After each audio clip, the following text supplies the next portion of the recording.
Bagaimana kabar kalian hari ini? Alhamdulillah kalau baik. Sebelum kita mulai proses belajar daring hari ini, kita terlebih dahulu berdoa. Berdoa akan Ibu pimpin. Berdoa mulai. Berdoa selesai. Anak-anak, sebelum Ibu memulai pembelajaran daring hari ini, terlebih dahulu Ibu absensi ya. Siapa hari ini yang sudah mengikuti kelas daring? Ibu mulai absensinya ya. Edo, Gina, Jihan, masuk semua ya? Alhamdulillah. Anak-anak, ada yang masih ingat kemarin kita membahas tentang materi apa? Iya, betul sekali, yaitu tentang menyayangi hewan di lingkungan sekitar kita. Anak-anak, apa kalian masih semangat mengikuti proses daring hari ini? Baiklah, bagaimana kalau kita melakukan tepuk semangat agar kalian semangat mengikuti proses daring hari ini? Tepuk semangat! Semangat!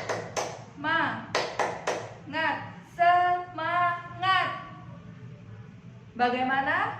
Kalian sudah semangat untuk mengikuti pelajaran hari ini? Anak-anak, hari ini kita akan belajar bersama-sama lagi mata pelajaran tematik kelas 3. Tema 3, benda di sekitarku.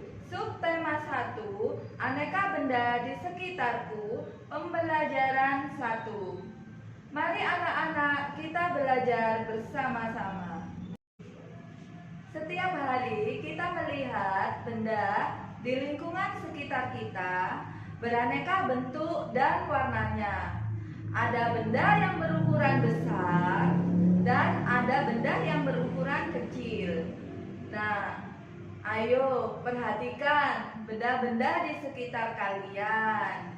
Ayo, siapa yang bisa menyebutkan bagaimana bentuk, bagaimana warnanya, dan ukurannya? Yang bisa menyebutkannya nanti, tolong sebut namanya terlebih dahulu ya sebelum menjawab. Iya, betul.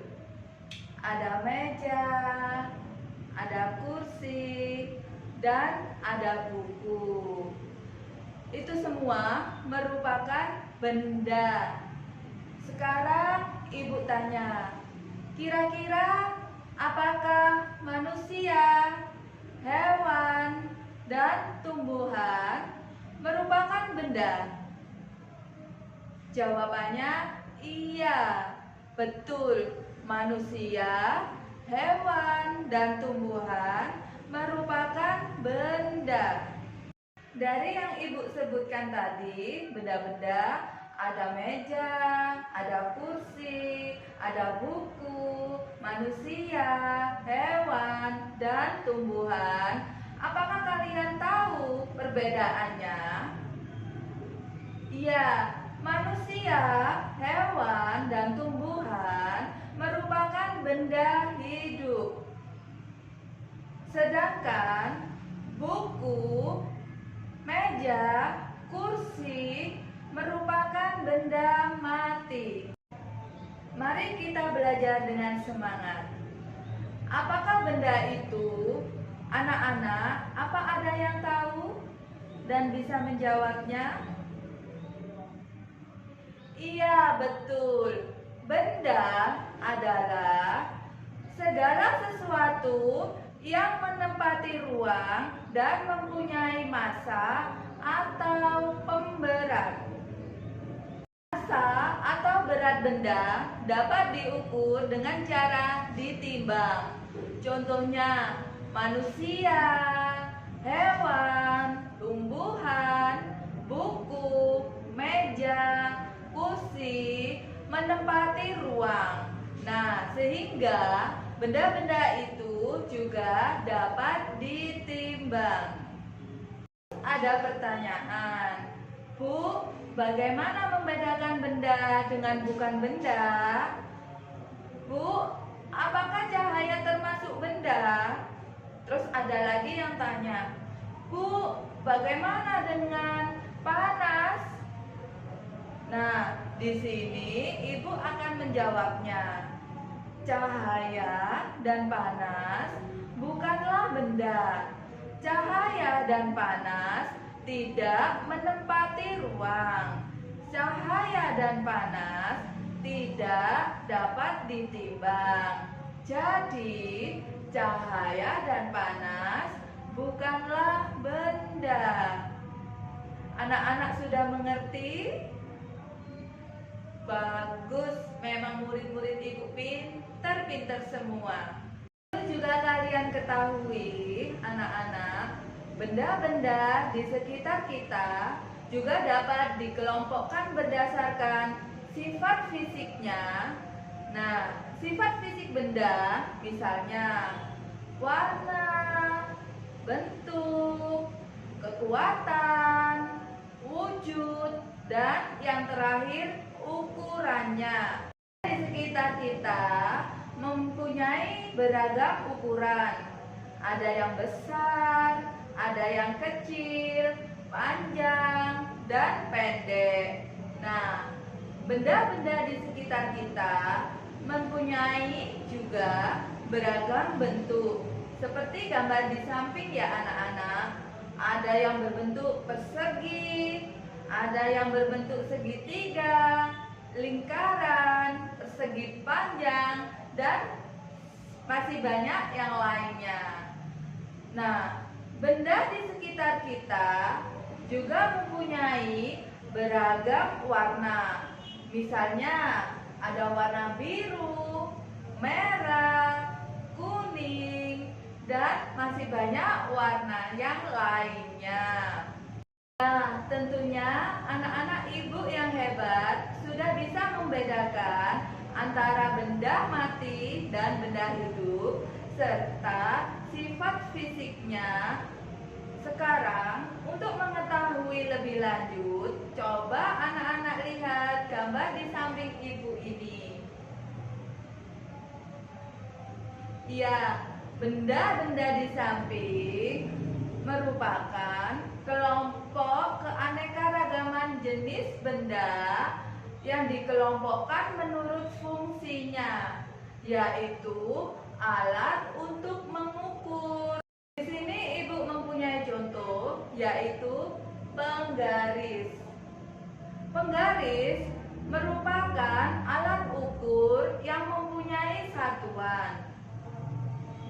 Satuan yang dipakai penggaris yaitu sentimeter atau biasa disingkat cm.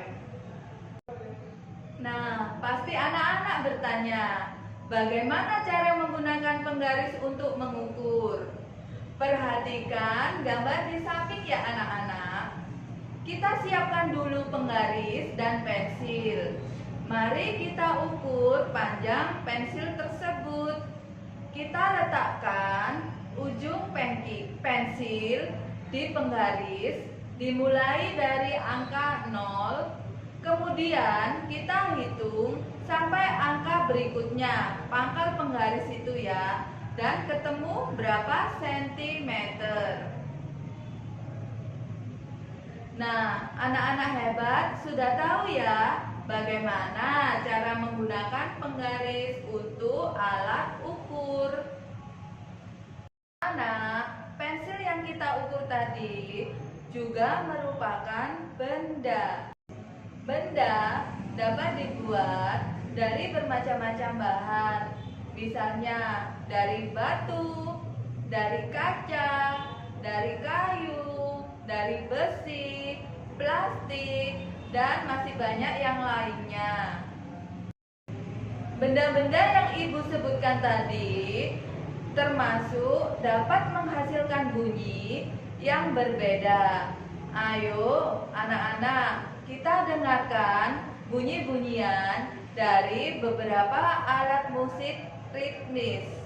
Alat musik ritmis adalah alat musik yang tidak bernada namun dapat menghasilkan bunyi atau irama lagu. Ada berbagai macam alat musik ritmis.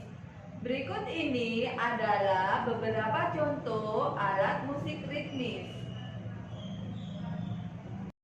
Selain berbagai macam alat musik ritmis, kita bisa menggunakan tangan untuk mengiringi lagu.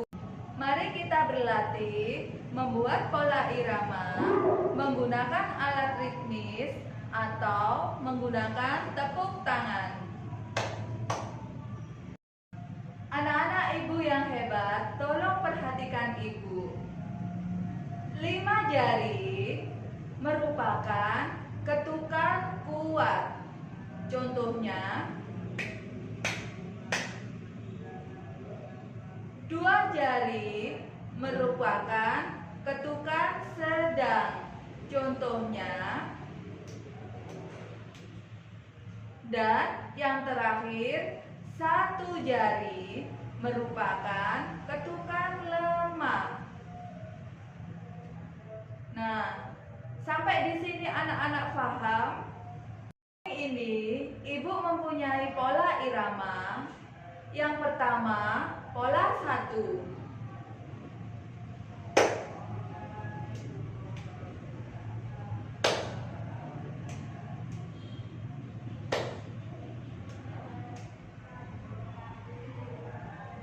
Yang kedua, pola 2.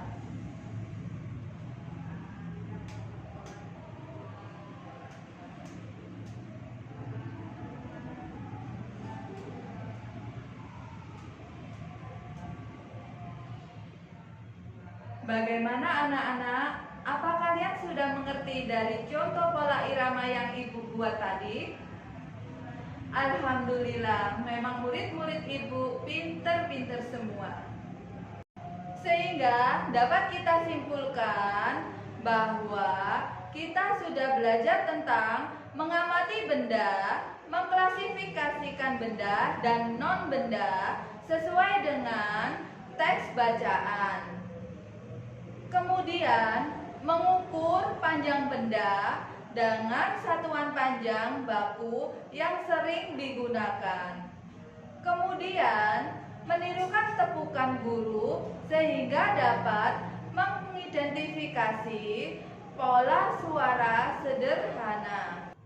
Untuk tugas di rumah, kerjakan halaman 5, soal nomor 1 sampai 5 dikumpulkan di WA grup. Paling lambat ibu tunggu besok jam 12 malam.